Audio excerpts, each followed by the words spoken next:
Hey guys, what's up? It's me, Rainbow Star. Welcome back to my channel, and we are excited because for today's video, we will be taking on the 3 Ultra bosses in the Exaltia Tower. So there's the Ultra Ezrajal, Ultra Warden, and the Ultra Engineer. So I gathered some of my friends for the boss fight, and honestly, it wasn't easy because we had to experiment with the classes, we had some connection problems, we had to make sure that we were in sync as well. So in this video, I'll be sharing you some tips on how to defeat the bosses. So for Ultra Ezrajal, we used Lord of Order, Lightcaster, Stone Crusher, and Healer. So I was the healer since I don't have Arc Paladin. It works, but if you get stronger healing classes, then that would be even better.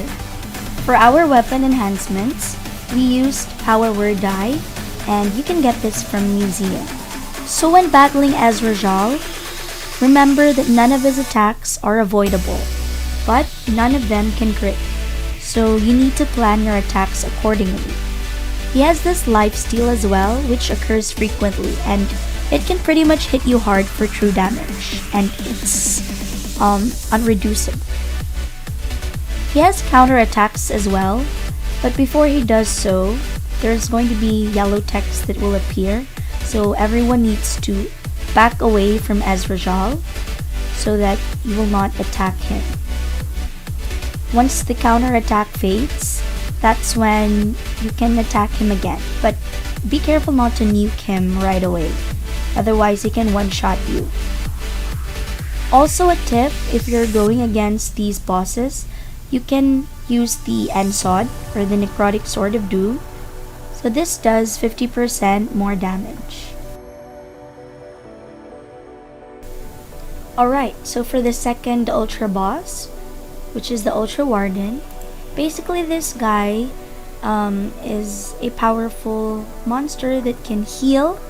He can also petrify players, and he has this shockwave attack that can get your health down to 1 HP.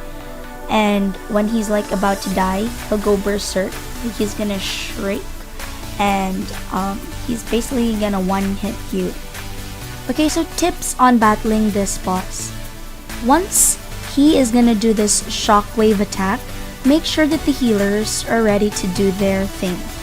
Since the boss stuns or petrifies players, then you need to make sure that you're ready to heal yourself if the healer is stunned. Once the boss is about to die, like his health is below 30%, that's when he's gonna go berserk.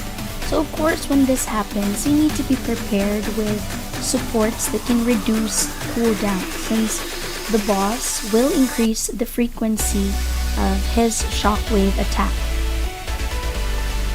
So this is just like the Ultra Ezrajal fight, except there's no skill locking.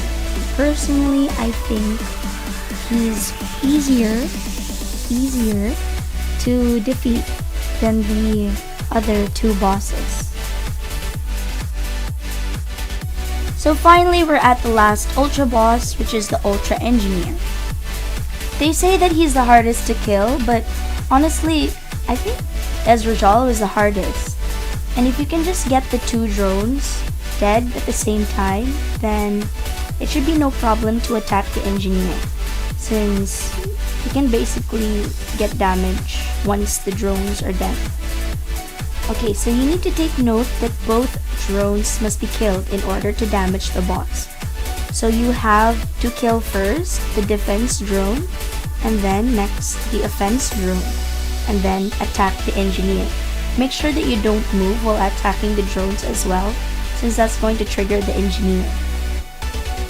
Alright, so we've finally defeated all 3 bosses, and the bad news here is we have to do this again for the next days to come, because we're planning to get Exalted Unity, Exalted Penultima, and Exalted Apotheosis. So this Exalted Unity, it's a weapon that does 35% more damage to all monsters. Penultima does 40% more damage, while the Apotheosis does 50% more damage to all monsters. So I'm pretty sure this is worth it. It's like the equivalent of an NSOT. Doing the quests can also unlock the Exalted Apotheosis badge in your character page. Before I end this video, I would like to give a big shout out and a thank you to my friends who helped me defeat these bosses. Thank you to Kuya Ryle, Cerberus, Keven, Prznt, Meepsie, Justin Deathslayer, and Nyolate. Thank you so much for watching this video, guys, and don't forget to like, comment, and subscribe for more content. And if you have any suggestions on how to kill the ultra bosses faster, or some tips that you can share, feel free to leave a comment down below. Battle